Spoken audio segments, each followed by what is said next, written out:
Le véritable drame de notre temps n'est peut-être pas le silence de Dieu, mais la surdité de l'homme. Dieu murmure encore. Dans le cœur qui pardonne, dans l'enfant qui espère, dans le pauvre qui partage. Et si tu n'entends plus sa voix, peut-être est-ce le moment de te retirer, de faire silence, pour laisser résonner le murmure de la miséricorde. Prions les uns pour les autres, pour que nos oreilles spirituelles s'ouvrent à la langue silencieuse de l'amour de Dieu. Bienvenue, sur notre chaîne Parole et Vie, là où la parole s'ancre dans la vie. La parole. Aujourd'hui, nous abordons un thème profond, douloureux, mais essentiel. Le silence de Dieu. Il y a deux moments dans nos vies, où Dieu semble se taire, où le ciel paraît fermé, où nos prières montent sans réponse. Mais ce silence est l'absence, ou langage caché. Aujourd'hui, Parole et Vie t'invite à un temps de réflexion spirituelle, où nous chercherons à comprendre ce que Dieu nous dit quand il semble ne rien dire.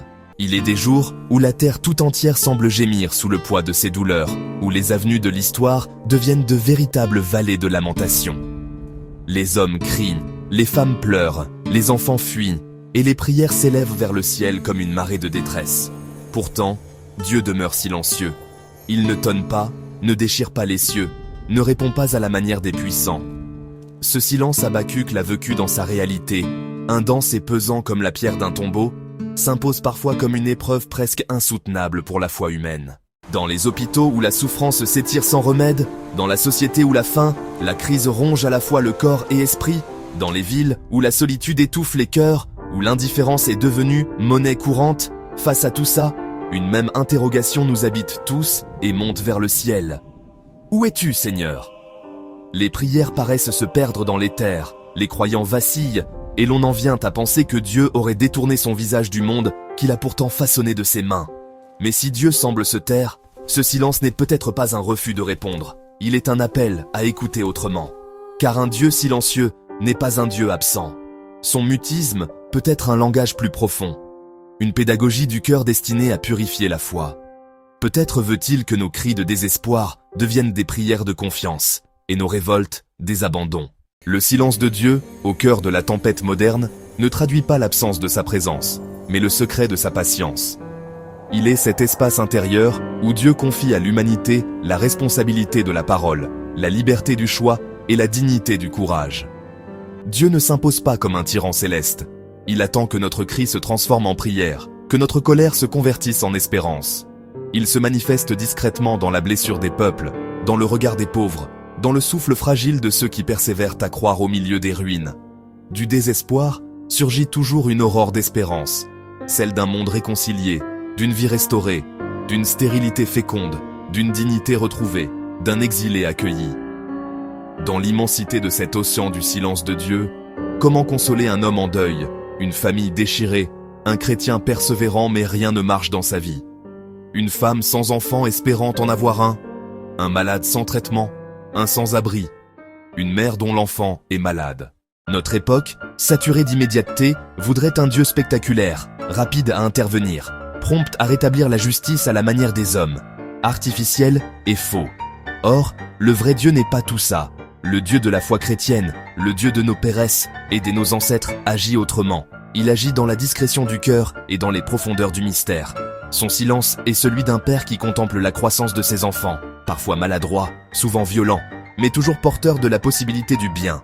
Ce silence n'est pas indifférence, il est confiance.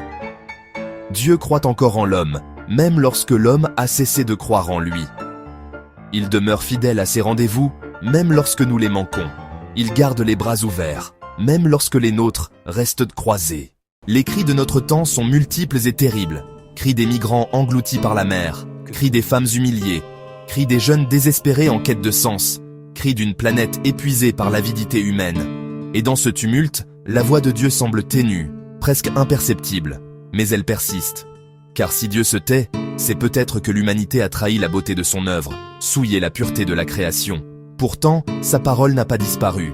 Elle traverse les ruines comme un souffle. Elle murmure dans les consciences. Elle s'incarne dans les gestes de bonté que nul ne remarque. Une main tendue, un pardon accordé, une larme essuyée. Dieu parle, mais non dans le fracas, dans les vacarmes du monde. Il parle dans la douceur, non dans le bruit du monde, mais au cœur du silence. Ainsi, Le véritable drame contemporain n'est peut-être pas la surdité de l'homme. Nous avons saturé l'univers de nos propres vacarmes, l'écho de nos armes, la clameur de nos marchés, la rumeur de nos vanités, la haine dans nos cœurs, la mécancette de nos âmes. Dans ce tumulte, la parole divine se perd, fragile, comme un fil d'or dissimulé dans la poussière. Pour entendre Dieu, il faut consentir au silence intérieur. Pour entendre Dieu, il faut revenir au dedans de soi. Dieu parle comme le battement de nos cœurs. Pour les écouter, il faut un minimum de silence. Ce silence qui ouvre le cœur, désarme la raison et rend l'âme disponible à la présence. Il est là et il parle toujours, mais c'est et nous qui ne l'écoutons pas.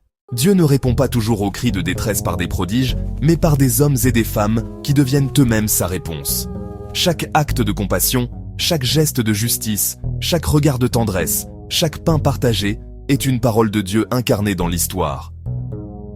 C'est à travers le visage de l'autre que Dieu continue de parler, par la femme blessée qui pardonne, par le pauvre qui partage le peu qu'il a, par le croyant qui espère à contre-courant du désespoir. Ainsi, le silence de Dieu n'est pas un refus d'agir, mais une manière d'aimer autrement. Il invite l'humanité à devenir elle-même la voix de la miséricorde divine, à incarner ce qu'il tait, à être signe, présence et écho de son amour dans le vacarme du monde. Le monde est saturé, les bruits de tout genre, et pour entendre la voix de Dieu, il faut sortir du monde en étant dans le monde. Cette sortie n'est possible que si nous sommes capables de greffer nos cœurs à celui du Christ comme l'apôtre Jean le faisait. Peut-être comprendrons-nous alors que Dieu ne s'est jamais tu. Il parlait simplement dans une autre langue que nous n'arrivons pas de chiffrer ou de coder, celle du cœur brisé qui espère encore. Et si nos oreilles ne perçoivent plus la mélodie de cette parole, c'est que le tumulte de nos passions a recouvert la voix douce et patiente de la miséricorde. Dieu pourtant continue de parler, non par le tonnerre ni par la force, mais par le murmure de l'amour silencieux, qui seul peut sauver le monde. Prions les uns pour les autres, pour que nous puissions percevoir avec nos oreilles spirituelles les murmures de Dieu. Dieu murmure dans nos esprits, dans nos âmes. Il dit « Je vous aime et vous aussi aimez le prochain ». Le véritable drame de notre temps n'est peut-être pas le silence de Dieu, mais la surdité de l'homme. Dieu murmure encore, dans le cœur qui pardonne, dans l'enfant qui espère, dans le pauvre qui partage. Et si tu n'entends plus sa voix, peut-être est-ce le moment de te retirer, de faire silence. Pour laisser résonner le murmure de la miséricorde, prions les uns pour les autres, pour que nos oreilles spirituelles s'ouvrent à la langue silencieuse de l'amour de Dieu. C'était votre chaîne Parole et Vie. Ici, chaque semaine, nous partageons une parole vivante, nourrissante, qui transforme. Abonne-toi, like, commente et partage cette vidéo pour qu'elle touche d'autres cœurs en attente de consolation. Rendez-vous la semaine prochaine pour une nouvelle dose de foi, d'espérance et de lumière. Que Dieu te bénisse abondamment.